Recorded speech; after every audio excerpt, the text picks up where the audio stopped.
From the east, house of light, may wisdom dawn in us, so we may see all things in clarity.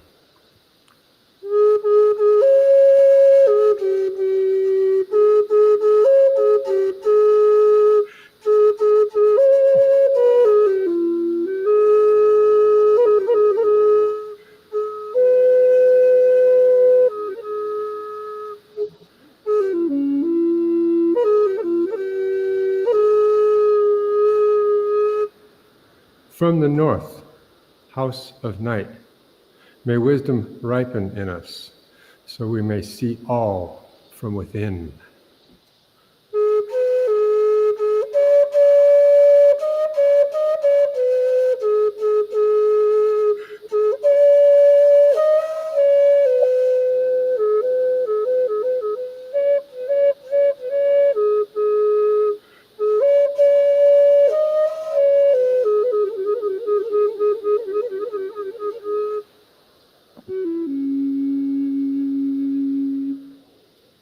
From the west, house of transformation, may wisdom be transformed into right action, so we may do what must be done.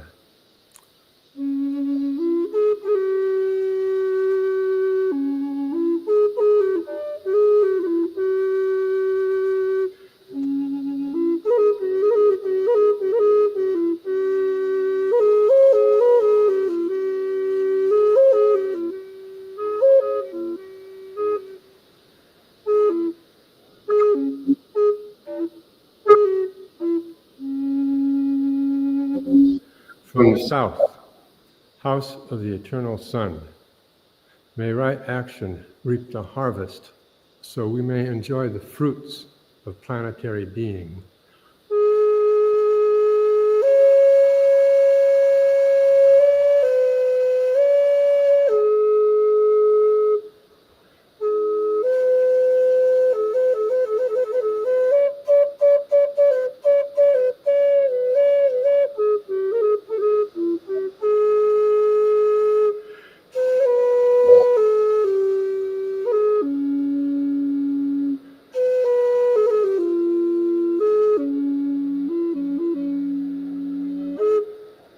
From above, house of heaven, where star people and ancestors gather, may their blessings come to us now.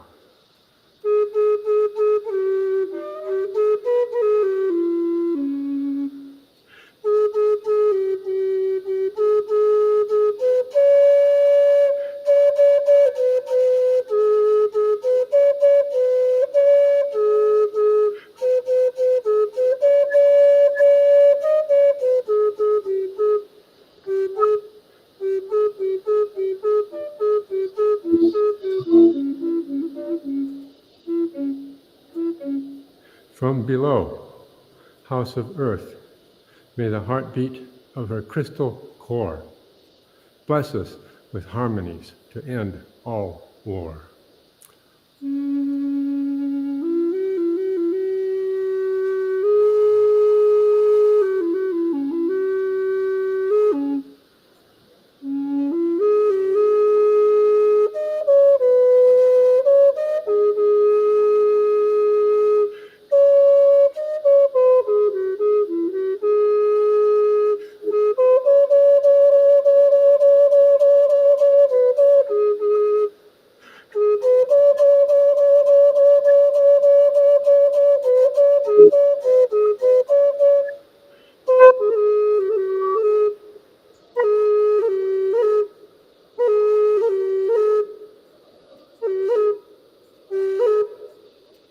From the center, galactic source, which is everywhere at once, may everything be known as the light of mutual love. Ayum Hunabku Eva Maya E Maho.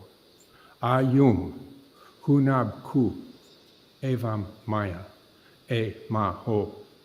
Ayum Hunabku Eva Maya E Maho.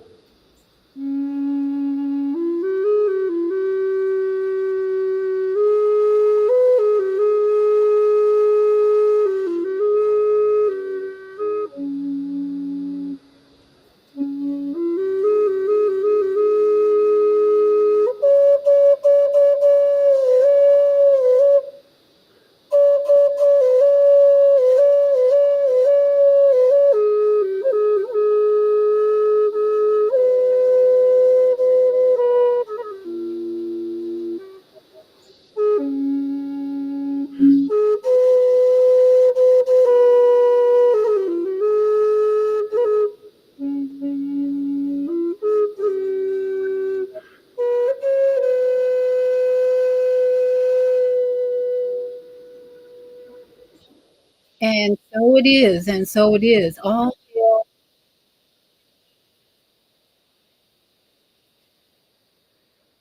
here today on August 17th, 2025, in Estados Unidos, this woo crazy country. But I have a wonderful guest, and I want to say thank you all for joining me tonight because we're going to have a very important conversation with Meta Commerce. So, welcome to Viada's Tiny House.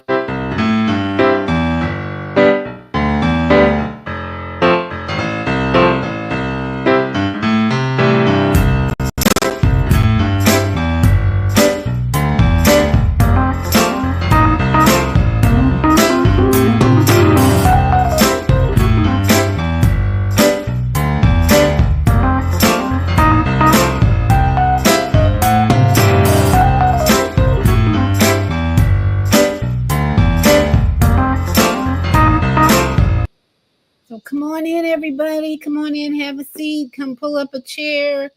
My special guest is here on time. Thank you very much. Meta Commerce is here tonight. Welcome, my sister. How are you tonight? I am wonderful. Thank you. I'm happy to be here. And she is all the way from Asheville, North Carolina, right? Yes. I've Yes. been there once. My favorite place is in the mountains. Oh my! Yes. Yes. Yes. I visited a house in the mountains been about 5 years, and the road scared me to death going up there. Once I got up there, I did not want to leave. But Yes. Yes. when you had that major storm, the road got washed away, and they had to have a helicopter pull them out. Right. Right. So, welcome, Meta Commerce. Tell us all about who you are. Where are you from? Were you born in North Carolina? Oh no, no, no. I am originally from Chicago. I was I am too. born and raised in Chicago. What Yes. part? South Side, of course. Really? Yeah. Oh my goodness! I grew up in Hyde Park. Okay. Okay. Well, I grew up in the between Chatham and the Auburn Gresham neighborhoods. Those two. Yeah. Wow, small world, small world. So, what high school did you go to? I went to Calumet High School. Oh yeah, okay, okay. Did you Wow, go? Did you go to Hyde Park? Kenwood, Kenwood. Kenwood. Okay. We Okay. were the first class to enter that new school. The four I was like a freshman, I think, or at the time sophomore. Okay. Okay. Kenwood High School. Now they call it Kenwood Academy. Academy. That's right. What a small world. What a Yeah. small world. So tell us about your Chicago experience because it's funny how many people I know who lived in Chicago, but we all had very different experience there. Well, I have a special relationship with Chicago.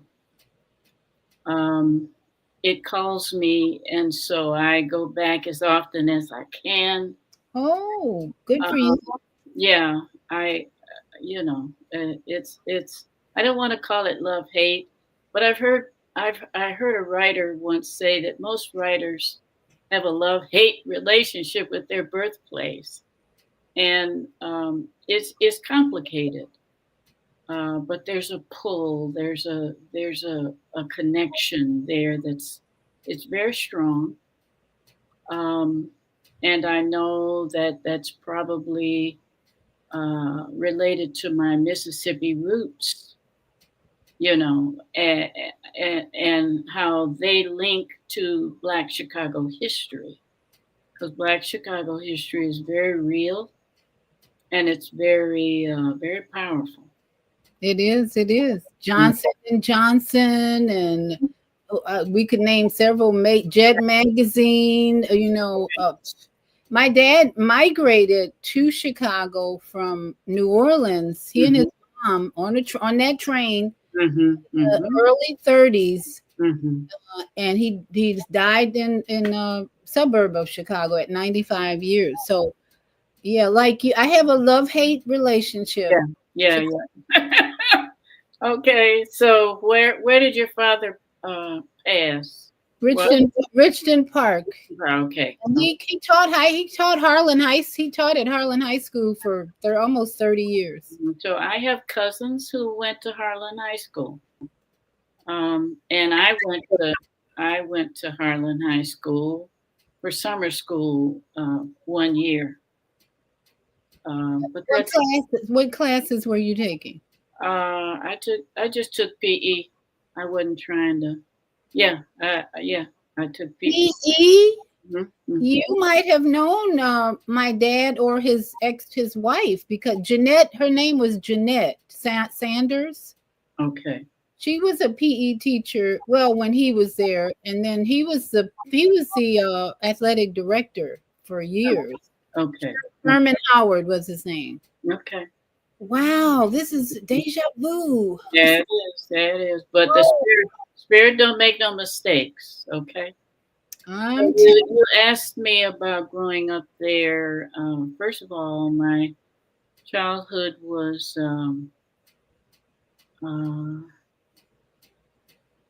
it was also complicated. My mother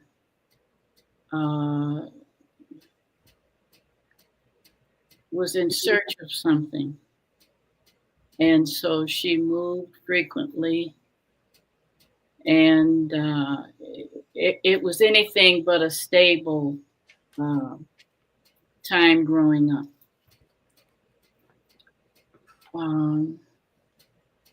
How many siblings? I have one brother. It was just the two of us growing up, and then once we were adults, she, in a new marriage, adopted a baby, and I helped raise him. So he's my brother, but he grew up with my children. So that kind of situation. But we didn't have much. The most important thing we had was each other, and we grew up in church in the Black Belt called Fellowship, which you coming up in Hyde Park, you might know about it. Reverend Clay Evans. Oh yeah, I've heard the name. That was our home church. Mm-hmm. And so just that whole church experience was also very rooting and very helpful at that time. Yes. You know, we all had that strong religious background. Mm-hmm. And that's kind of part of my love hate thing, energy that I had to let go of. Mm-hmm. And I went to a Methodist church. Okay. Got married in a Methodist church too, and I went through all the denomination. Now, what denomination was Clay? Baptist, Missionary Baptist. Missionary Baptist. Mm-hmm. Mm-hmm. Here we are, two Baptist Methodist girls.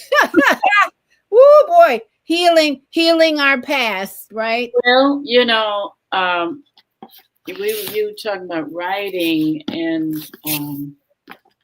I began to write at the age of 9. I began to just write poetry, and I wrote poetry until I began to seriously understand that I was trying to solve some problems. And that was when I was in my 40s. And so I wrote my first book, and it was published just before I turned 50. But this is my 5th book, and it's called Womaning. Womaning. Mm-hmm. Wow. Mm-hmm. Is that you on the cover? Yes, it is. I was wow. I was 16 months old. Wow, that's beautiful. Thank you. Womaning. So what is Womaning about? Give us a little something. Womaning is about, it's a book in 3 parts: girling, mothering, womaning.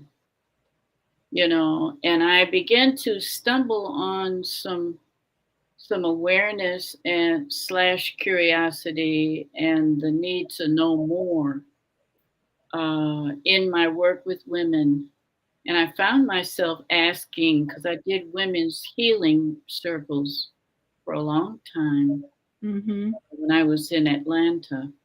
I left Chicago in 1980 and took my children to Atlanta, and where they still are, but I'm not there any longer. Um, but in my work with women, I found myself asking the question, who taught you how to be a woman? And because I knew my own answer to that was not simple at all. Oh yeah. Oh yeah. And I found that to pretty much be universal. You know, Yeah. so really, we're talking about the experience of gender and how deep it goes, and how there's still not a complete language for it. You know what that was like in terms of development and identity. Um, and so, uh, girling, mothering, womaning. And that is to say that there really wasn't time for me to be a girl. There was a rush for me to grow up so I could help out and take on responsibility. Um, and and I felt that, but I also felt that um, there was like a vacuum where my sense of purpose would be. All I knew was I wanted to write and I needed to write, but I didn't know how vital that would be for me as a resource until much later in my life. So I became a mom. And therapy, right? Mm-hmm. Yeah. Mm-hmm. Yeah. That's what happened to me with my first book. After my sister's transition with breast cancer, I went through a journey of finding out more and more about breast cancer, and then finally I had to write a book. Yes, yes.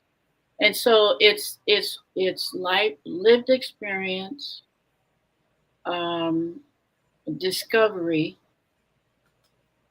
and you know that it's not just you having these experiences, and so you feel like you have to share what you're learning, and then you write the book. Yeah, yeah, And this is Meta's website, and I love it that the first thing you see is healing and connection. yes, yes. This is what you do now, right? It is. It is story medicine, which really comes from my great grandmother, who told me when I turned 12 years old. She well, let me back up. My grandmother was from the hills of eastern Tennessee, which is southern Appalachia, and they have a way of holding stories and working with stories. Um, And she never said, okay, I'm going to tell you a story. It might not be easy to hear. She never set it up at all. She just started telling me this story. I turned 12 years old, and she figured when you're 12, you're old enough to know the truth. And so she started telling me this story, and it was horrible. Horrible? It was tough to listen to. Okay. Yeah, You said Appalachia. yeah. So that's like Virginia. Uh, Oh no, Eastern Kentucky. Tennessee. That goes all the way down through Tennessee, Kentucky, Georgia. I'm not so sure that they consider Appalachia going that far down, but Eastern Tennessee, which is backs up to North Carolina. So that part of the country, and then going up into the Virginias, the Carolinas and the Virginias. So she told me this story and told it and told it and told it. And I never quite knew what to do with that except just to listen. And it didn't come clear to me until I had womaning all compiled and in my hand. And then it came clear what she had done, And Do you want to tell us some of the story or no? It's in the book. Is it in the? It's in the book. It's in the book. Okay. But it's a story that had not. It was considered to be the family secret, and it just was not told until I put it in my book because it had impacted me so deeply. Her, my mother, me, my brother. It had impacted us. And I was the first one to do something with that. Yeah. Wow. Wow. That's beautiful because sometimes it gets forgotten and nobody knows the meaning because it has special meaning to you, right? Exactly. It had special meaning. And many times people take pride in taking things like that to the grave, but they don't understand that it is a source of pain. It is a source of agony. And unless you speak it and blow it out and, allow it to come through it's in your body, and your body, you don't want that in your body, because pain. I started out as a body worker, and that's who I was working on, people who were in chronic pain. And once and this is, none of this was planned, but I had heat in my hands as a young woman, as a young body worker, and in my wellness center. I had doctors sending me patients who were in chronic pain. And what I ended up doing was to find a way to interrupt that pain pattern in their body, break it down, move it out.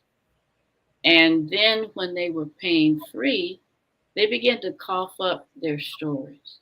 And it was just like I was listening to my grandmother all over again. I'm talking about stories that you never heard, stories that you never would have thought of, things that you're like, what in the world is happening here? So this has been my journey, to hear, to relieve pain, and to help people find their voices and to get free. And at the same time, I've had to do that for myself. Absolutely. Yeah. Absolutely. Yeah. It starts with us. And it doesn't just end either. No. Long as we're breathing, there's more. That's been my experience of it. As long as I must breathe oxygen, I must continue to heal. And women have, it's almost like we are the leaders for the men to heal, to heal. We have to heal first, almost. We have to take action. We have to take steps. We have to position ourselves, and we have to make a commitment to healing first and foremost. And then when they are ready, they will come. I don't want to say follow, because I'm sensitive, but I know what I'm talking about. Men don't necessarily follow women. Men will follow each other, but the spirit will be the motivating factor for men just like it's the motivating factor for us. Absolutely. I got to tell you a story Yeah. that happened recently, and I want your opinion on it because this is about healing. In my opinion, it's about healing, but not everybody saw it. Okay, someone sent me a video of a couple sitting at a table, and the man is sitting there eating some chicken and sweet potatoes, looks like. Mm-hmm. And the woman comes down, it comes and sits next to him, and she says, "Can I have some?" Mm-hmm. And his face turned into such anger, and he pushed the whole plate in front of her. And this ghost, they have this a drama thing. This ghost comes out of him just in a rage, like, why the hell do I have to go through this with a woman? Blah, blah, blah. And he was so angry about it. And so people in the comments, I was like, what is the deal? Why are you so having a hard time sharing with this woman? I got so attacked, sister, by the men. Somebody even gave me a finger for even saying that. And so I've been sharing this I shared it with my son and his girlfriend today. And I'm like, men are really triggered by food and that. And my son said, you know what my son said? My woman, my girlfriend is so giving and so shares all the time that he said I would never have a problem with sharing my food with her. But the men on this post, I said to my son, and I was talking to another brother about, I said, these men were angry. I mean, this guy accused me of gaslighting just because I said, what's wrong with sharing? And what is with that? Do you see something in there with I do, but when you have a scenario that looks one way externally and some emotion erupts that looks a totally different way, normally the emotion has nothing to do with that scenario. That emotion sounds like it's very old and it was triggered, but it was by that moment, but it had nothing to do with that moment. It was in him and it was something that he was carrying, and it wasn't about sharing. He just, that request for the food, maybe he felt like he needed that food so much. We don't know because we don't know the backstory. But there's always a backstory, always, especially when somebody erupts like that. You must know that it's not about that person; it's about them. Well, it was really, the couple was just role playing. They weren't serious, but the comments in the scrolling as I was looking at all the men, I would say almost 100% of the men were like, he's right. She had no right to do that. And I'm like, whoa. Okay, so let me just say, back in the 90s, no, not back in the 90s, maybe in the late 90s, yeah. I began to realize that I knew so little about the male psyche after the end of my second marriage. Because men, at least in our generation, my experience of men, our generation and going back, men did not open up in terms of what was going on inside of them. Right. And you couldn't, I mean, I couldn't, my first husband, I couldn't get close to him. He's a beautiful person, decent person, hardworking, all the things, all the, attributes that you think it makes him a good man. But he's not opening up. He's not trying to let you know um, what the truth is or what's really motivating him. And I realized after coming out of my second marriage that I knew so little about the male psyche that I just began to search for writings about how to understand the masculine experience, the male psyche, what is it? And I searched for years and I read everything I could get my hands on. And I'm a mother of sons. I have two sons. Same here. And I have two sons and a daughter. Oh, okay. And I realized that I was wrong about them. But see, we grew up under the influence of the patriarchy. And right now, the patriarchy is still in full power because we've propped it up. That we didn't realize we had a choice, but we kept that thing in where it is Mm-hmm, and mm-hmm. supported it. But in the meantime, I think men are tired too, but they got their own reasons for being tired. In our community, we had no choice but to put everything on our backs, and we've held it up, you know. Um, and so when I lay my head down on my pillow at night, I told my son, I said, when I just begin to yawn and allow my breath to come through, I feel like I'm resting for a lifetime of fatigue because I've been working so hard my whole life. I'm 73, and raising those children, I loved every minute of it, just about. And Yeah. um, yeah, not a moment wasted. But the truth about that is, it was hard work, and, Yes. and there was a period of time in there, and it was a lengthy period of time where I was a single mom, and oh my God,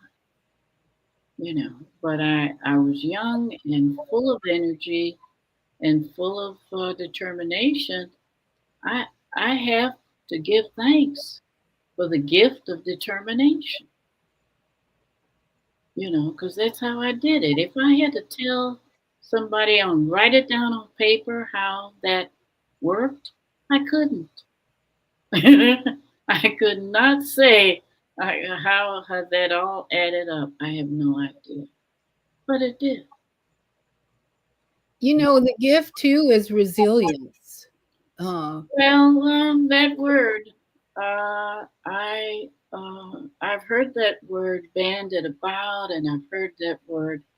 From my estimation, I feel like it's been overused Mm-hmm. because the assumption is always made, or at least this is how it feels to me, that oh, you can take it, you can bounce back, you're gonna be okay, no matter how tough it is, no matter. I mean, I saw the trauma that I had to endure and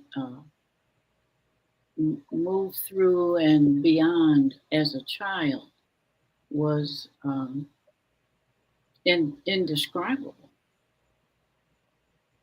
So when I hear that word, and it's two things: it's the word resilient, and then they got to inject joy uh, before I even take my next breath. I've got to be joyful. Oh no. Oh no. I'm because I'm black. I'm supposed to be able to endure anything, overcome anything, and handle anything. And we internalize that. We think, okay, I can deal with this. And I remember my grandmother telling me that story, sitting in that chair and rocking, and I'm like, I'm mad for her. She's not mad, but she's making me mad because I have to hear it again, and I respect her too much to get up and just walk out. So I'm gonna hear it again, and I don't know how many times I heard that, but I internalized that, and I said, hell no, Ain't nobody ever gonna treat me like that, you know. And so, So your grandmother's story was about relationships, huh? yes, it was. Yeah. Yeah. Yes, it was. And she, in her portrayal of that and what she modeled before me, was that this is a woman's lot to endure abusive um, scenarios and to pray your way through it. And I'll just leave it at that. But it's like it's you and God. And this is our lot as women, because you can't expect um,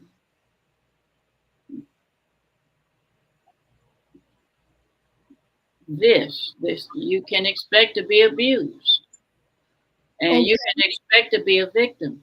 Okay. And I realized that I had seen examples of what I call victimology, but um, there comes a point where you realize I don't have to put up with violence. I don't have to be walked on. I don't have, just these. You have to begin to convince yourself that you deserve more than that. And so that is something I had to take myself through. And I knew that I would never endure or even allow a man to put his hand on me. I knew that because I saw my mother. I saw my mother beat me, and that was traumatic for all of us. You You know. absolutely. Thank you for sharing all that, because it really does bring up the memory of what I was thinking, psychic trauma. Yep. Um, one of my sisters, Naima Latif, who I worked with her on her show Female Solution for several years as a host, she wrote a book about slavery and psychic trauma. Mm-hmm. So Mm-hmm. I think that type of book helps us realize how the connection Mm-hmm. to plantation life, Mm-hmm. even Native American abuse by the United States military. Mm-hmm.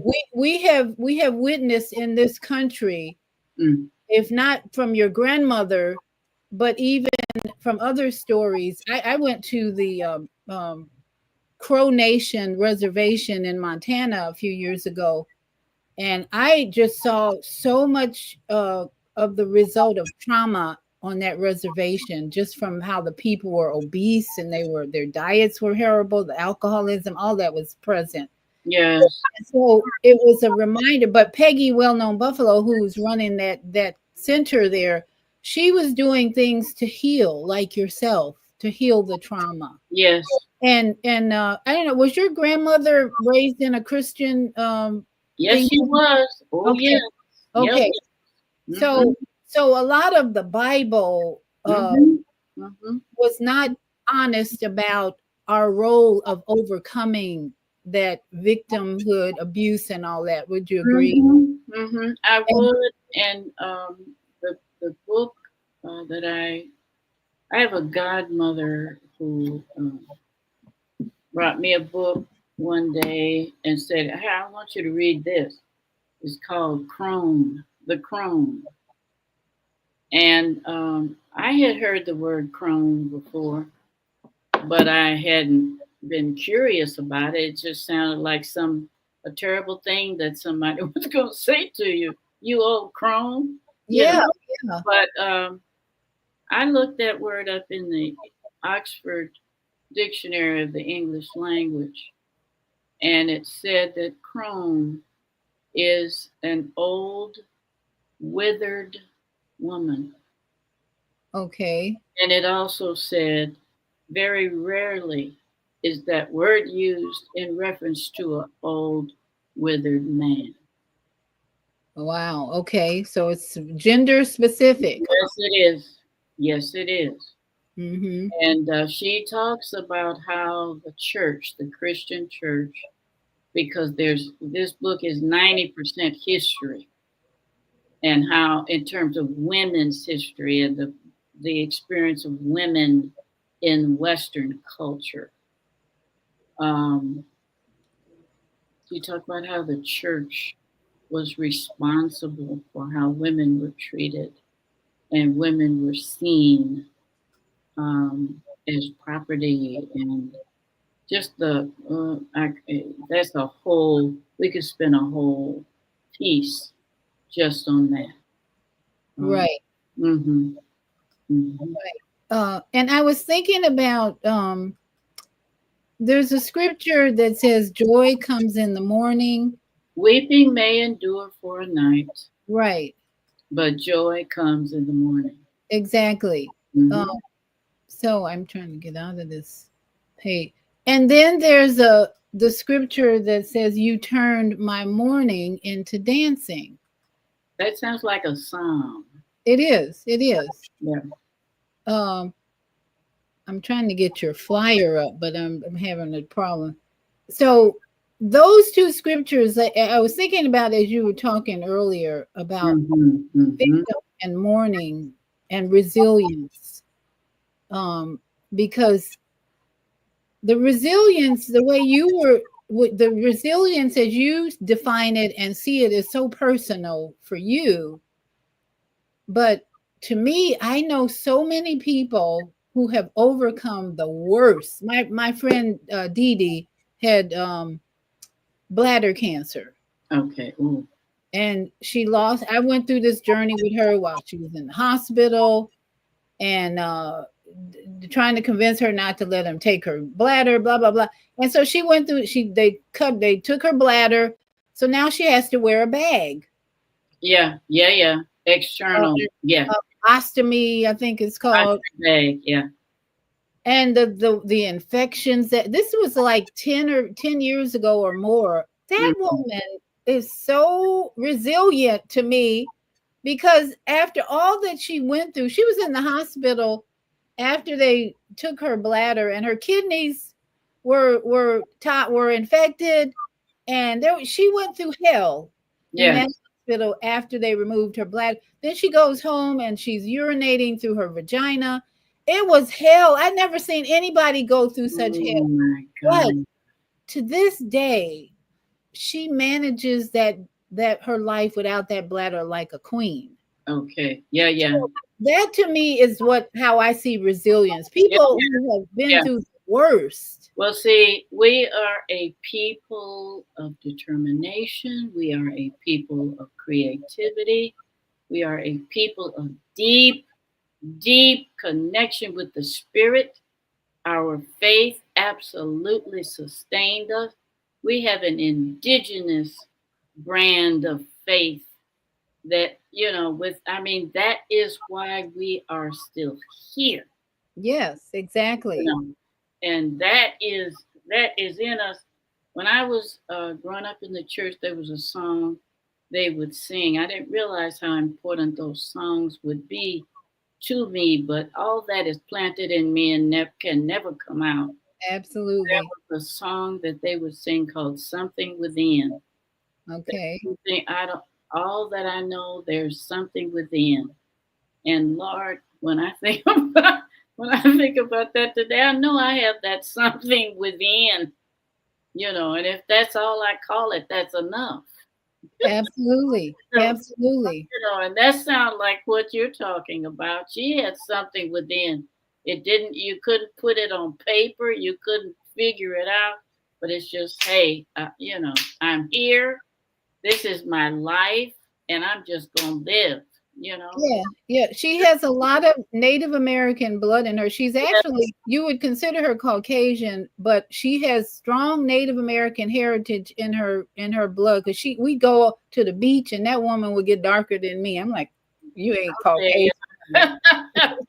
And she would sit there, and she just loved the beach and the sun. But Yeah, there's something in us, especially our Native American heritage and genes, that makes us strong and just Yeah. resilient is the word I keep thinking of. But let me read some of the comments here because we got a question in one of these comments. Okay.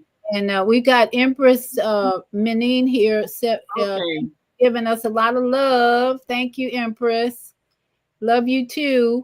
And Higher Learning Network is my sister in Chicago, who has a show every Monday morning on Higher Learning Network. She says, womaning. Awesome. Love it. Thanks for sharing your genius. That's exactly what it is. Who comes up with womaning but a genius? That's what I say. Hold on. I've learned that if you don't have the word, make it. Okay. I don't wait on nobody to help me because there's no language for what I need for this part of the journey. That remind my grandson. I played Scrabble. You ever play Scrabble? I played Scrabble. Yeah. I played Scrabble with my adult male friend, and we used to say, "Well, we're seniors. Let's just make up words." I got tired of following the rules of Scrabble because I was losing all the time. Yeah. Bringing all the words in, he had the list and everything, to even 2-letter words. Oh, that's a word. I was losing all the time. I said, you know what? I think we should just throw out a word. And if you want to challenge it, I'll look it up and Google it and see if it's a word. Do you know 99% of the time it was a real word? Okay. So I introduced my 9-year-old grandson to that idea, and my granddaughter. I introduced them to Scrabble, and I said, well, you can just make up a word if you want. If you can't figure out one, just put one on the board. That boy won all the games because he was throwing words out there. And we were like, that ain't a word. That's not a word. And we look it up, and sure enough, it was a word. Okay. Oh yeah, woman. So let me just say, if anybody's interested in womaning, please get it from storymedicineworldwide.com. And I have your website up. I think I have that up. Okay, let me put that up there. That's it right there, right? storymedicineworldwide.com. All of our things that are in print now can be. Let's not pay someone who has nothing to do with doing the work and producing a piece of material and gonna get 40%. They don't deserve 40%. Thank you, sister. About that. I'm writing a book with 10 other people called Vegetable Soup for Women. Oh, okay. And one of the men is there talking about, well, Amazon this, Amazon that. I'm like, no. We need to get away from Amazon, honey. We got creative marketing. We got to create our own marketing platform. Amazon is out. That's right. You could be standing there with a book in your hand and talking to somebody about it, and they'll ask you, is this on Amazon? I'm like, excuse me. Come back to this moment. Back to me. I'm right here. Remember, physicality is very important. We can touch each other right here, and I can put the book in your hand right now. You ain't got to go nowhere. Just get it from me. Thank you. And here's the other part of that, sister. When I'm on an airplane, nobody's reading books. They're on their phones or their tablets. That's it. So if somebody wants your book, you got a phone? I'll send it to you on your phone. No. There you go. I'm not doing that. I'm ready to do that because I my 3 books I've published. My dad's book was the only book that I had paperback printed. Okay. Yeah. Okay. And I said I don't want to do that anymore because I just don't want to do paperback because I had to have a minimum. Nowadays they'll print it on demand on Amazon though. Well, but I'm like 40% of my work. No, I don't think you deserve that, Amazon. Jeff Bezos is over there in where was he? Having $1 million wedding, taking 40% of my little $8 book on Amazon. I'm like, what's wrong with this picture? I think we're smarter than that. something very wrong with that. Yeah. So yeah, let's keep going. We got a lot of comments here. So Okay. thank you all for coming in. Womaning, okay. Kwame Sunhorse, our brother from Georgia, he says great night. 8 1 plus 7 plus 8 8. So we're working with some great numbers. August 17th, 2025. Numerology. Yeah. Yeah, Yeah. yeah. Mhm. So we're 8 8, that's 16 7 plus 9, 67. So it ends up being a 7 for this day. That's my number. Come on now. There we go. There we go. Mhm. So thank you, Kwame, for reminding us of the energy that is swirling around us. And Kwame says, Reverend Clay Evan married. Now, do you know what that means? Maybe him. It may he's saying, That was your pastor, right? yeah. That's my home pastor. So, Kwame, can you elaborate on Reverend Clay Evan married? Did he marry one of your friends, or what is that? He probably did. I've got people that I know and love and grew up with who are still. In that church? Yeah. Oh, okay. Yeah. Okay, so then we have Empress saying truth. She's got Amen corner over here, and Ashe. Now, I hear you, Empress. And Mhm. Higher Learning has a question for you. She says, Miss Meta, a very unusual name. Please explain its origin. Okay, so my mother was my mother just passed last year, and my mother is very, very well known in Chicago. She was part of the Black Arts Movement, Oh, writer and teacher during the 60s and 70s. And so my mother named me Meta in 1975. And when she gave me that name, as everybody was changing their name at that time, and within her particular community, she was the naming elder. She was giving out the names, and she said, "This name means transcendent. It means beyond." And I said, "Okay, thank you." that's all you needed. That's it. That's it. That's enough right there. Yeah. Names are important. Yeah. Very important. Yeah. So it wasn't a company name at that time. It wasn't. Uh, it was not a brand. And I had it first, so I'm not worried about any confusion because I walk in my name. Hello. Yeah, that's what I was a little confused at first when Empress sent me the Meta. That's Facebook. I'm like, what Yeah. now we know it is the actual name. See, there you go. You just never know. Empress says that you did a sweat with her. Yeah. Last year, we did with Story Medicine Worldwide. Every summer, we do our community retreat. And we started it off last year with a sweat lodge. Well, that's what Kwame Sunhorse does. I was with him in Georgia a few years ago where I actually saw him build the sweat. And that evening, I took my clothes off, put a towel around me, and I got in the sweat. They said, "I'm not supposed to do that," but oh well, I did it. It was my third sweat. Yes. And my first two were in Arizona with Mama AZ, my friend. So I had clothes on. She gave me this old dress to wear because I wasn't planning on it. Sweated that out, and then came back the next week, did another one in the same uniform, and the third one I said, I ain't going in here no clothes on this time. I'm an expert at this now. Yeah. Okay. Yeah. So Kwame had no idea that I was in there, his sweat with no clothes on, because I had my towel around me. Okay. So it was wonderful. What was your feeling about? Was that your first and only one? Oh no, I've No. been sweating for a long time. Yeah, yeah. What's your feeling about that now?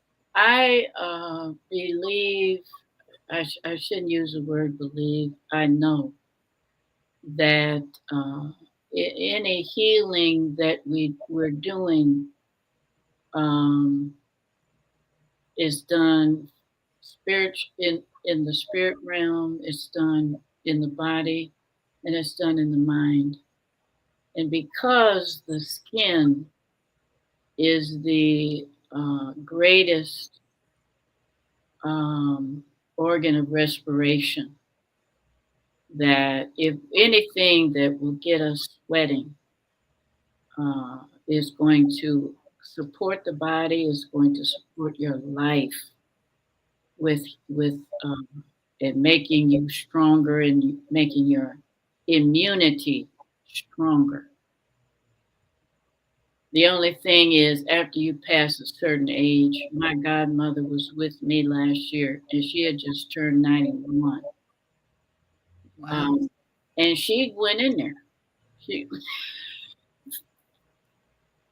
she went in there and didn't think twice. We had talked about it, but yeah, yeah, yeah. You got to be flexible. You can't be sitting in there and talking about my back hurt and my legs hurt and everything. That's what you Right. That's right. You got to. you have to know your body, um, and you have to make sure you're well hydrated. Somebody saying encourage cash and real books. Absolutely, absolutely. That's I'm not. Empress. Yeah, Yeah. Empress knows the deal. Business. We doing real business now, and it don't have to include Amazon. I'm sick of Mhm. paying things, letting Amazon take half my money. Oh, oh, well, Okay. So original universal race. Kwame is saying original universal race. OUR. mhm, mhm. Okay. So that's I don't know what that means. Kwame, can you Mama AZ is on the line. Mama AZ, your mic is open. Dr. B, Yes. can Go ahead.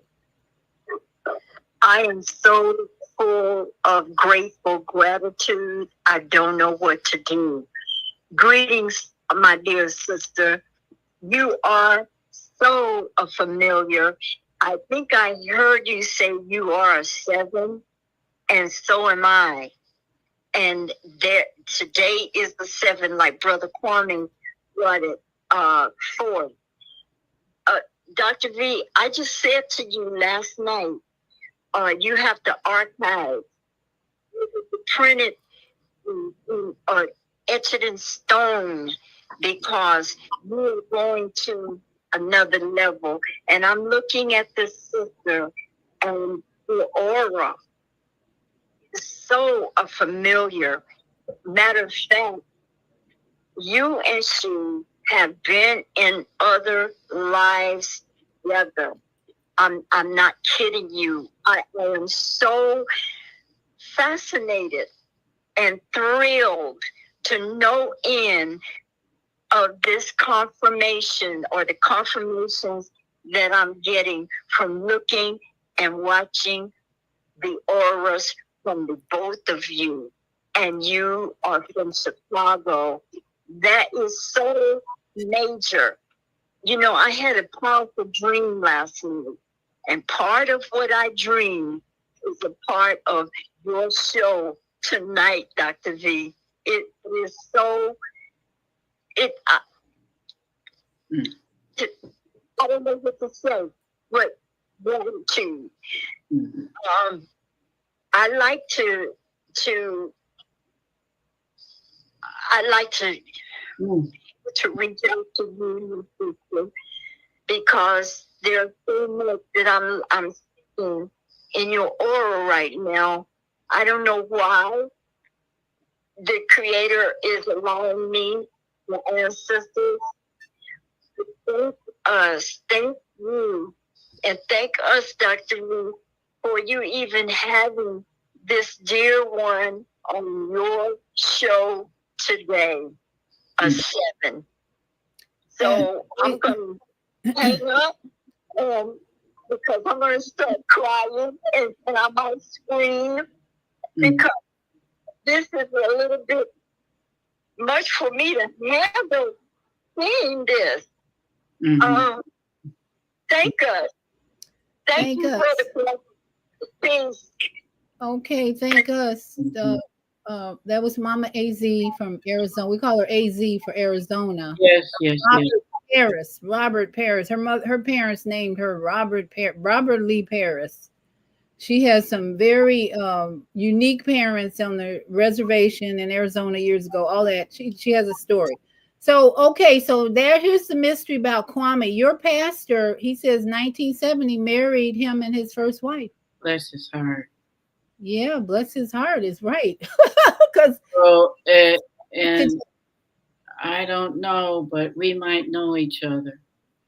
Okay. If he, one of them, I probably know. If they grew up in that church, I probably know him because it sounds like he is in my generation. Yeah, absolutely. He's in his, Kwame, what's your age? Well, Kwame, were you, what you would need to know his name. I don't know his slave name. Well, maybe he'll call in if you want, or just give us your name so she might realize she knows you. Do you remember our sister Kwame Sunhorse? He says metaverse. Absolutely. Yeah, there you go. I'm not a prefix, but I feel you. I understand what you're saying. Okay. So tell us about this event coming up on the 23rd. The 23rd, right? Yeah, it's next Saturday. It's called it's for I'm really being led to create a nourishing healing, very, very loving and special environment for women over 60.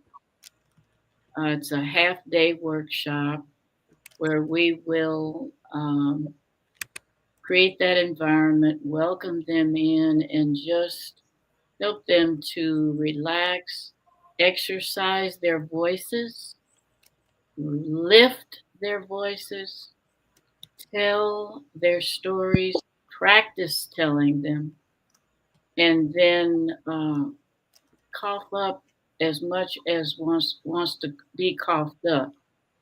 But we are women of, what does she say? Women of age, wisdom, and power. Age, wisdom, and power.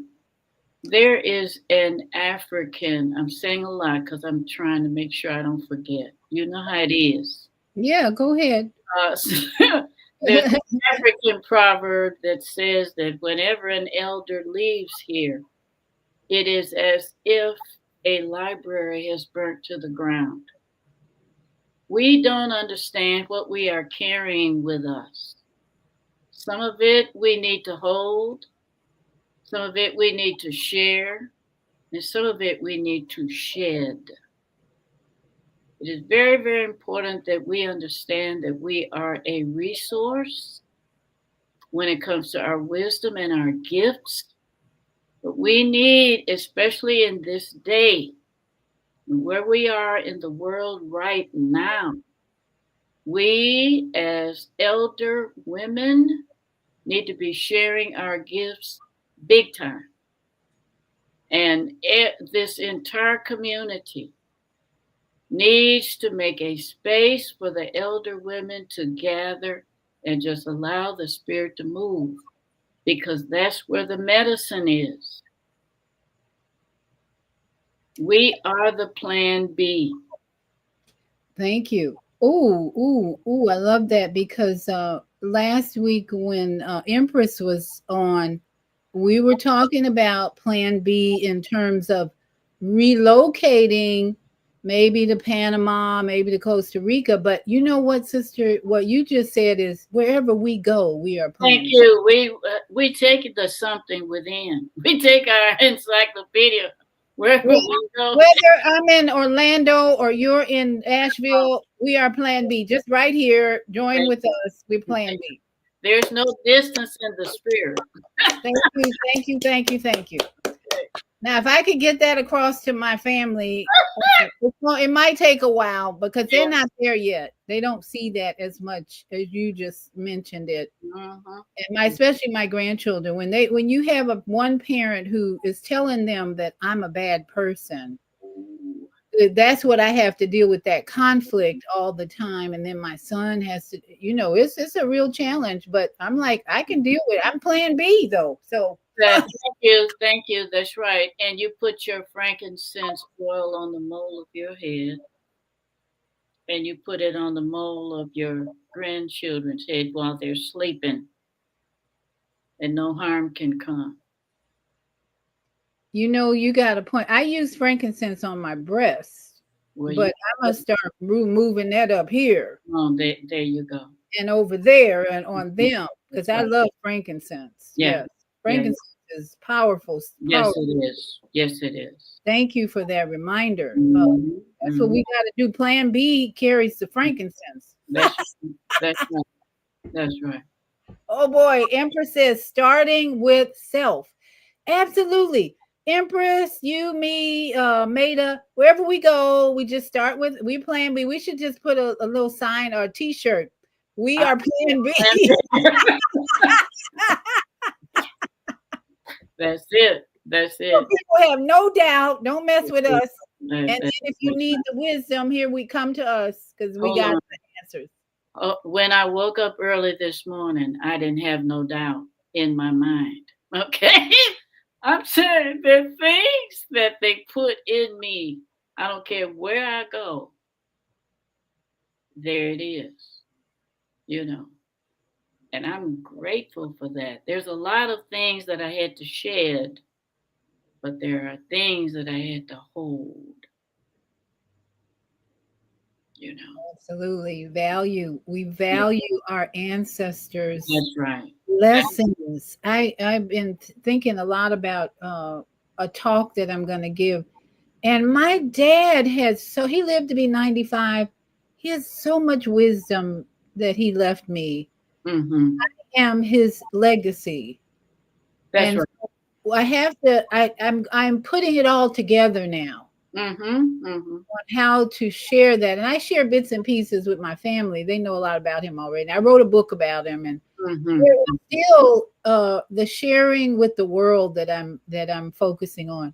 And Kwame says we are the hour, OUR, of this Mother Earth. Yeah, right. We are the earth. The hour is original. You say original universal race.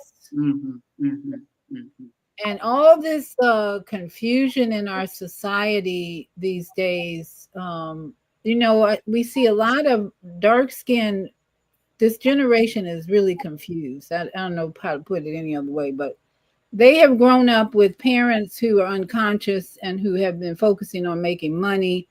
And the children got neglected, and now they're all confused and running around like crazy, doing crazy things. So that's why Plan B has to come in action. That's right. It's so needed right now.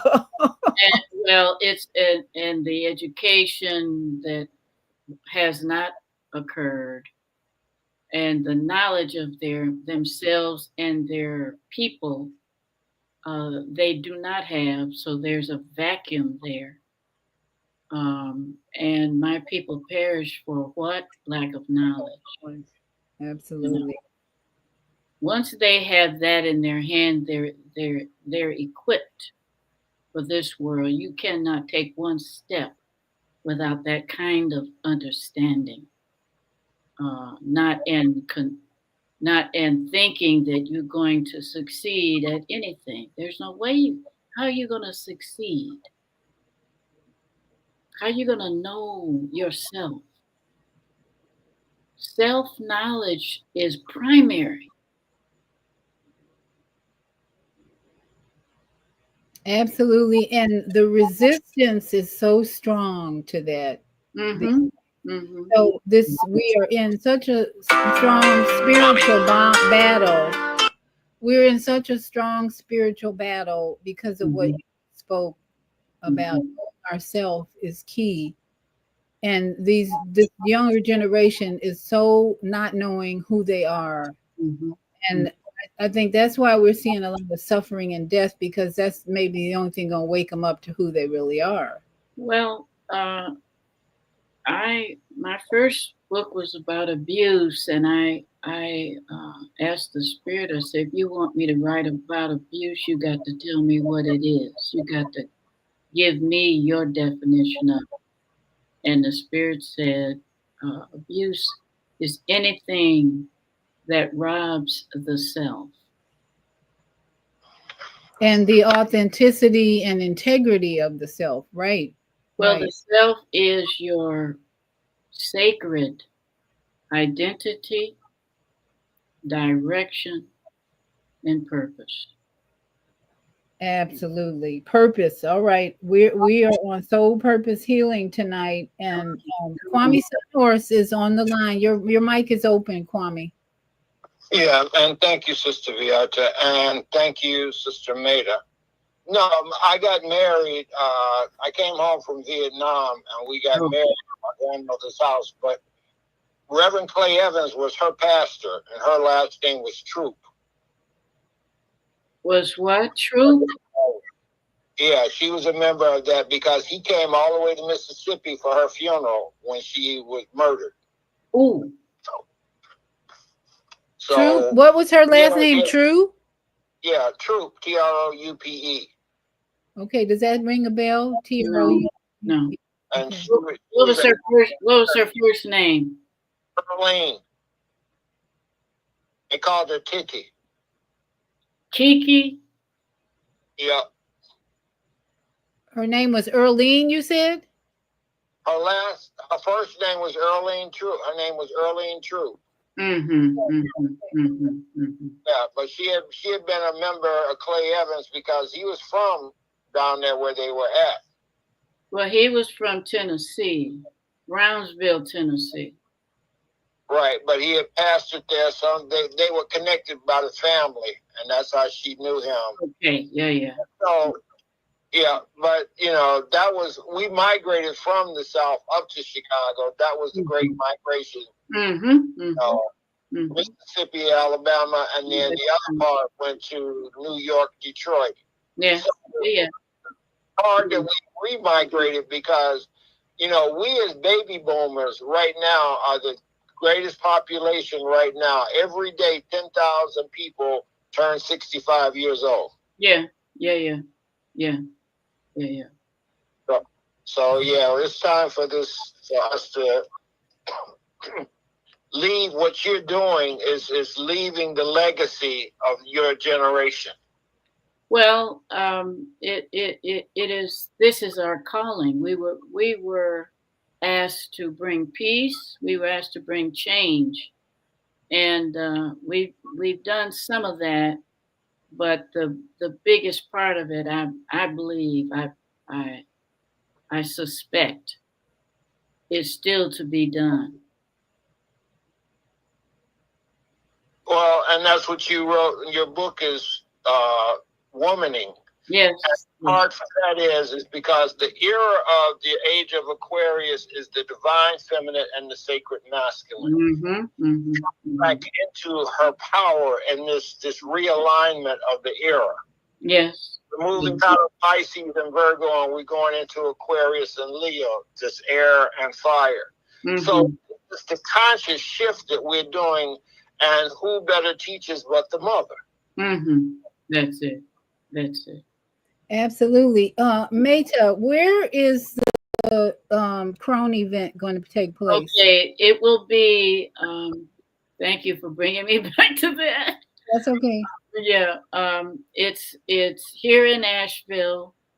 It's an in-person half-day workshop in Black Mountain. if people want more information, they should go to the website of the St. James Episcopal Church. It's right on the home page. You'll see my picture, and it says Crone Stories. We'll be using story medicine with the women over 60. So is it stjamesepiscopalchurch.com? In .org. Okay. That's where I was married in Chicago, St. James Methodist Church. Really? 46 and Ellis or something like that. Really? Okay. Yeah. Funny small world. Yes, it is. Yes, it is. And thank you, Brother Kwame, for your connection.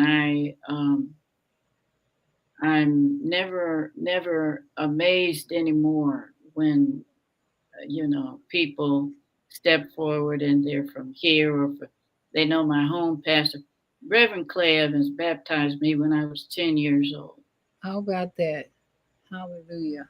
And he will always be like a surrogate father, because not that we were close in that way, but he just was present and consistent. And I've lived long enough to see that and appreciate that. Yeah, and it's one other thing that he was a musician, because he had a few albums out and he was singing spirituals. Oh, absolutely. Absolutely. He could sing like nobody's business. Yeah. All right. So you are now a grandmother of, what did you say? I have 4 grandsons and 1 great grandson. Oh, okay. I sure do. Yeah. They all in Asheville? Oh no, they're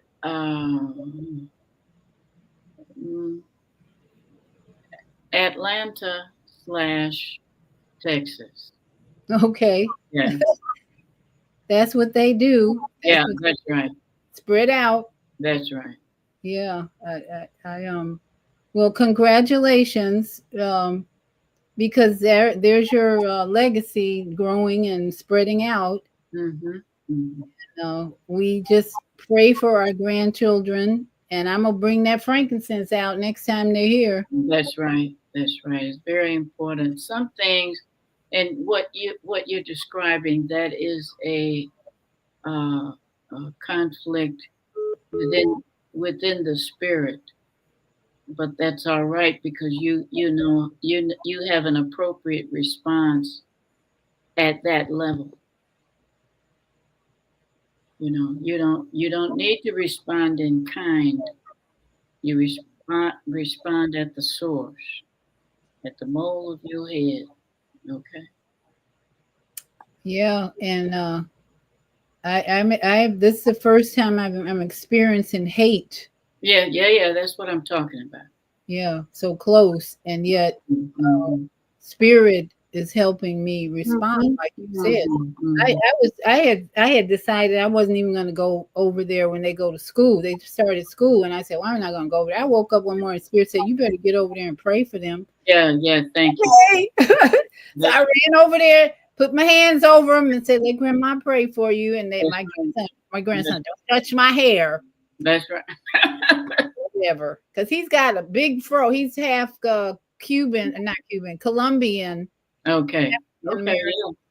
And he didn't want nobody cutting his hair. So for a while, his hair was just big afro, grow. And we didn't know, we got to cut this mess. Yeah. So now he's still like, don't touch my hair.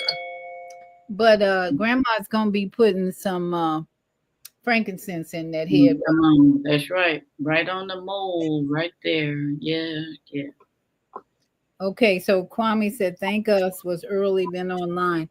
Well, I am so grateful that the Spirit put us together, and especially Empress. We give you a little gratitude, Empress, and praise. And it just, thank us, united spirits, souls working together as Plan B. That's right. Didn't know we are Plan B now. That's right.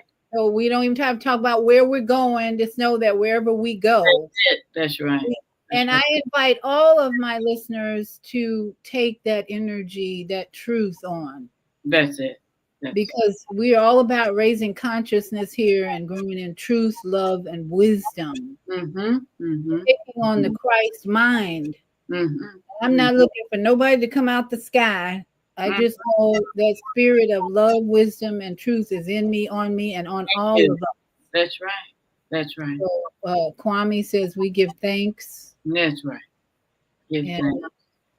So I wish I could be there. My mother's birthday is the 24th, so I would love to be there. But I will be sending that good love energy to you and Ash. What time is that event taking place? It's from 10 to 2. Okay. At St. James. If you have the flyer, we can give the phone number. Okay. I can't pull up the flyer. I couldn't get it on. I've got the flyer right here. Okay. Brown McNeil says, thank you both. 2 questions. Okay.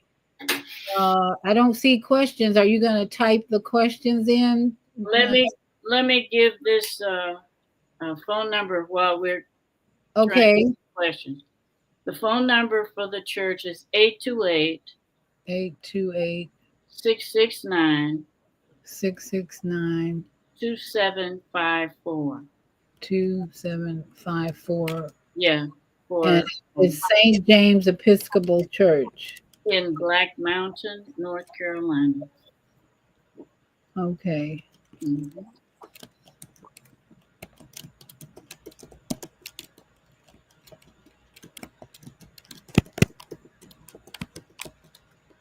Black Mountain. Okay, and all right, the number is in the chat for those of you who are going to be near, or if you know anyone in the area. I am going to pass that on. I have a couple of people I know who are in that area, so I'm going to pass that on to them. And Brown McNeil has a question for you. She says, who is planning a what is the male of your head? The mole. Oh. Who is planning? And what is the mole of your... Oh, she must be talking about, you said put the frankincense. Right. The mole of your head is a soft spot. They elders used to call it a soft spot where you have 4 bones of your skull, and when you're born, they are not knitted together yet. And so in the center of those 4 bones, it is soft. It is you can touch it and it's tender. And that's the mole of your head. When your spirit enters your body, it enters from there. When the spirit leaves your body, it leaves from there. That's your connection to the spirit. Beautiful. I got a big lump over back there. Well, I'm not talking about in the back now. I'm talking about up at the top. Right up on top. Yeah, on top. You touch it, you'll feel it. And that's where the frankincense needs to go. Yeah. Put that there. Yeah. All right. All you grandmas and young parents, let's do the work. That's right. Get your frankincense oil. It's not that expensive. You can find frankincense anywhere these days. So just find your frankincense, and this is how we heal this new generation or this younger generation with essential oils. There you go. You know, the sad thing is they got so much synthetic hair on their head that it's interfering with that mole. I think I talk about this all the time. Every time I got YouTube the fights going on, these women are pulling off their wigs and all that. So that's the spiritual battle, is that the self-esteem is so low among our Black women, young women, that they put in synthetic hair and covering it all up. Okay, so I talk in Womaning about what it felt like to cut the perm out of my hair. in the 60s when the pressure was on to go natural. That was the word. You go natural, and so you can be who you are. Angela Davis. That's it. The great big, and we didn't have locks, we didn't have anything. We just had our hair, we had a pick. Yeah. But I was thinking just this morning about there's a scene in Malcolm X where, and also in the Temptations, where they were getting a process and they put the lye in their hair and on their scalp. It was burning. You know, it is a very harsh chemical, and it leaves its mark. Is when whatever you put on your skin is going in your skin. And we need to understand that poison is poison. You know, and why would you have poison on your body to make you look white? We do a better job of trying to be white than some white folk. I hate to say it like that, but that's how I've lived long enough to where I feel like I have a right to make that statement. And white folk can do that for free. We pay out the wazoo to look like something that we're not, and because we don't know our own beauty. Our beauty comes from within. It emanates from within. No one can. You shouldn't have to pay for beauty. Come on now. And I think a lot of women are waking up and doing natural things. But as long as we have Beyonce and people like Serena Williams flying their blonde wigs in the wind, it's going to be confusion and conflict. So hopefully those two women will wake. I don't think Beyonce will wake up. She's beyond waking up but maybe Serena, there's hope. We don't know. But we look up to these women. I don't, but young people look up to these women who are donning blonde hair, straight hair, and they think that's beauty. So we have our work to do, sisters, brothers every day. And when I go to the grocery store, any one black woman I see with her natural hair, I'm like, oh, your hair looks just beautiful. I make the point of letting them know how beautiful they are with their natural hair. Natural hair, your own eyelashes, your own nails, fingernail, you know, and your own. I'm sorry, but you know, this is enough. This is sufficient. What I have growing on my body is sufficient. I don't need to put. Okay, you know. No, don't be sorry. We don't have to be sorry. Thank you. I think we say that because we know we're gonna offend some people with the truth. Mm-hmm, mm-hmm. And it's like I'm getting beyond offending people with my truth. Because for the last, I'd say like 15, 20 years, I used to be, oh, I'm so sorry.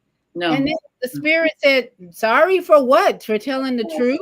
It's like people are going to be triggered. Yeah. Because it's like those men who were triggered because I challenged their emotional intelligence about sharing food and they attacked me. I'm like, ooh, what's this? What's this about? Mm-hmm. So it's like, we got to speak our truth though. Mm-hmm. There's a healing needed. And I'm going to put your website up one more time because this is where the information, the truth is, and people need to get used to seeing and hearing the truth. We don't need to stop saying it.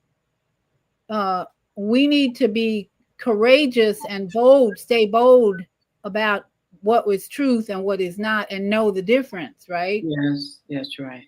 That's right. But we can no longer back away from the truth. Look at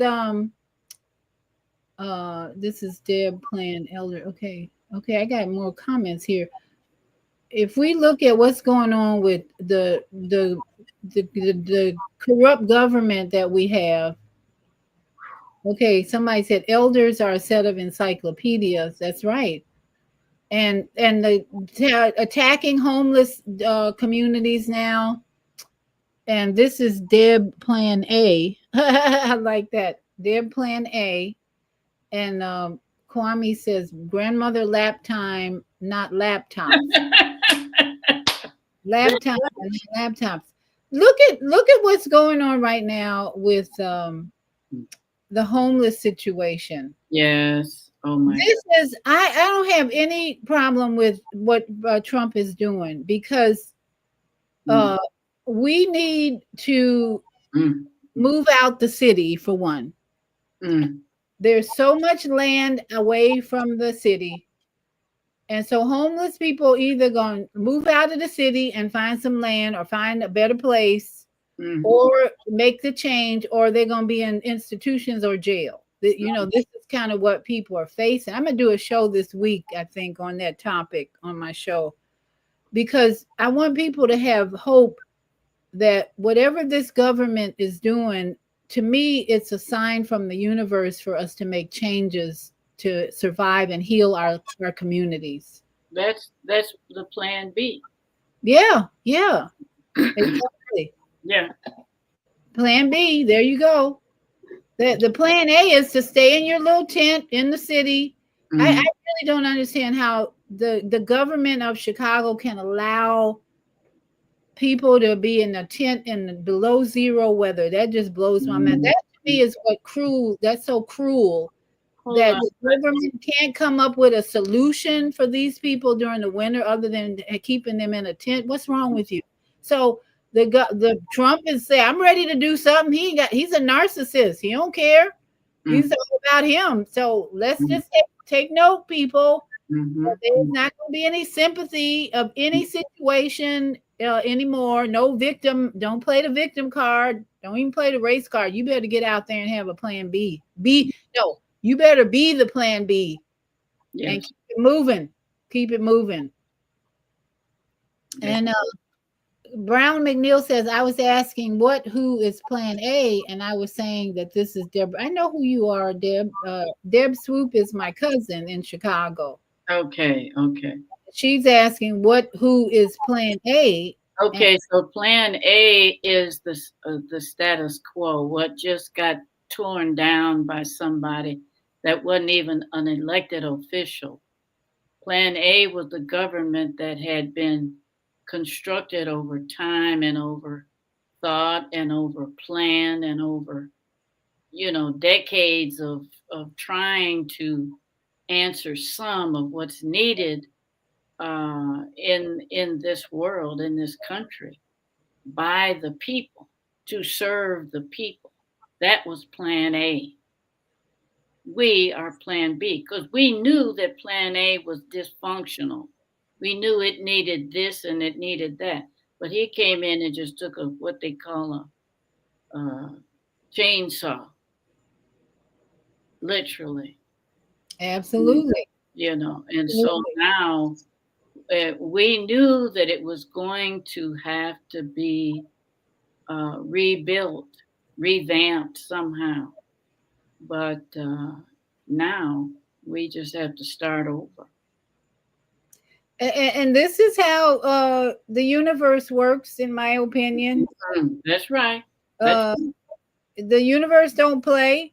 And it's you're not going to stay in your victimhood with the universe operating. It's like, it's time for you to make some changes. Otherwise, they're suffering. I have someone in my life who has been suffering so much, and they can't make changes in their lif That's what I see is why you're still suffering, because you refuse. The ego is so strong that you're not able to make changes. Like you just described what plan A is. If you've been in a plan A most of your life and you're suffering and in pain and whatever, and you don't see that you need to drop the whole plan A you just lived, a whole new plan B. That's right. If you don't see that, then Trump is going to show up and push you out. into the wilderness, into the institutions, Mhm. whatever. There's Mhm. no mercy. Mhm. And then people are like, well, why is this happening to me? Because you didn't want to adapt to plan B. Mhm. That's right. You, like you just said, depending on the status quo, Mhm. the EBT card. I just got an EBT card after all these. I Ah, realized I'm a senior and I'm on fixed income. Do you know how much money my card is? $23 a month. I'm like, I can buy. That's a day shopping for me. that's not even that's not even that. That's not even a day. That's like, Mhm. are you serious? Mhm. So whatever. I'm like, at least it's a little change for Yeah. me a month. But it ain't really gonna make a dent in how I spend my money. If we No, were taking care of this temple, that's and right. $22 does not get it. Mm-mm. That's a couple of bags of organic apples. Mhm. Yes. Exactly. Or water. I'm into drinking alkaline water. Yeah. And Yeah. you know what? The best alkaline water I found is public spring water. Really. I was measuring Mountain Valley. I thought Mountain Valley in the glass bottle. I measured that and I said, oh, it's okay, but it's not. It's spring water from my local grocer, because it's spring water from the mountain somewhere, but they also ozonate it and filter it. It is the highest alkaline level of all the water I tested. Really. If I'm going to do that, but now I don't know how you do your water, but I've decided they don't put fluoride in the water anymore, so they say in Florida. I put my water in a gallon glass container, and Kwame told me to throw some crystals in there, and I put it in the sun. And especially if it's a full moon, I leave it out there for the full moon too. You go ahead. That water is that's what I'm doing these days. That's the Yeah. cheapest way. And see, that's at the cellular level.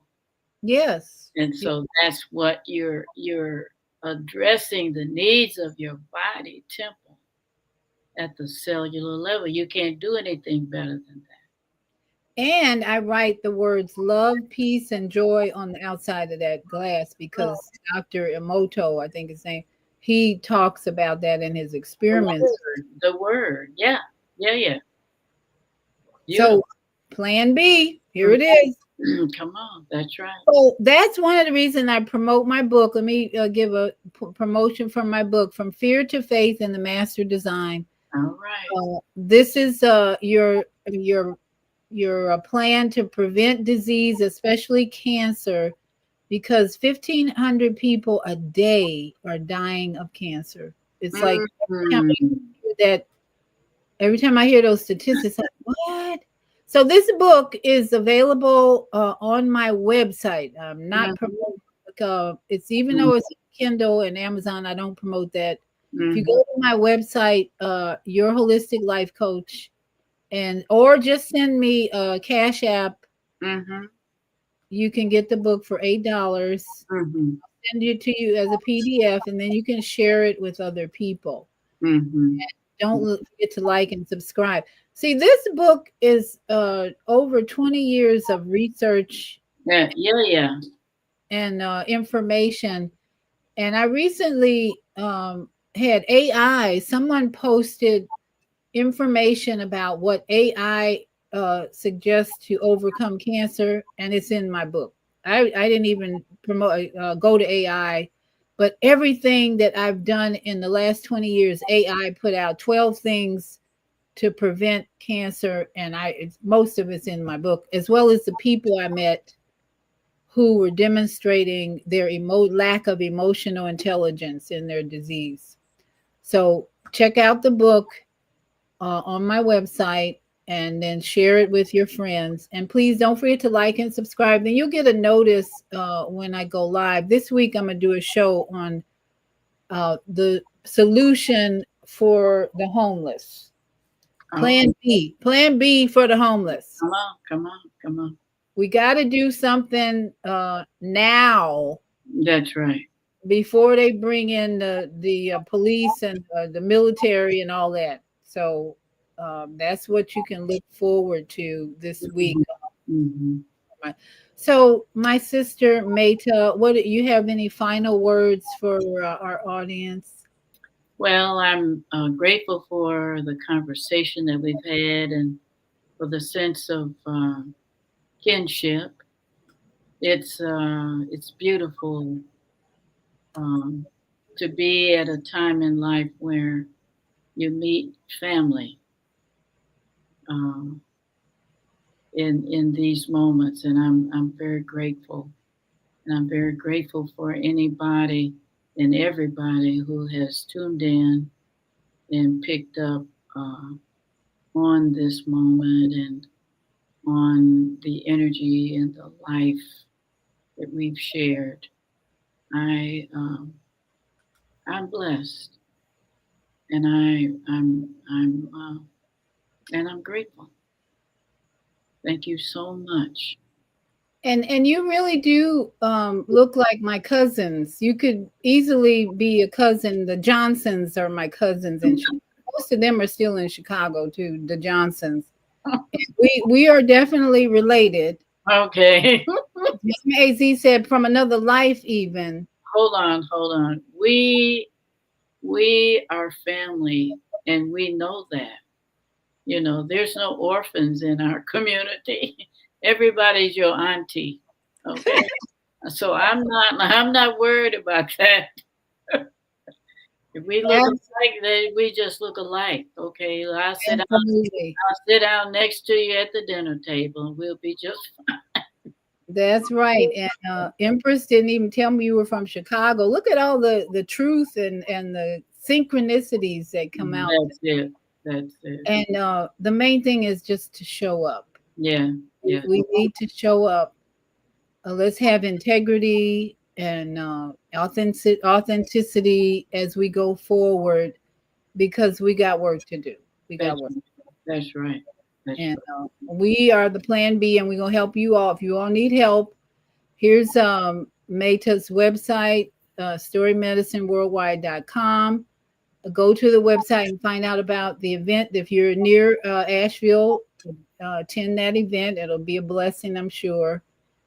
And pick up her book on the website. Yeah, right. Womaning. Yeah, the books are on the website. Yes. Okay.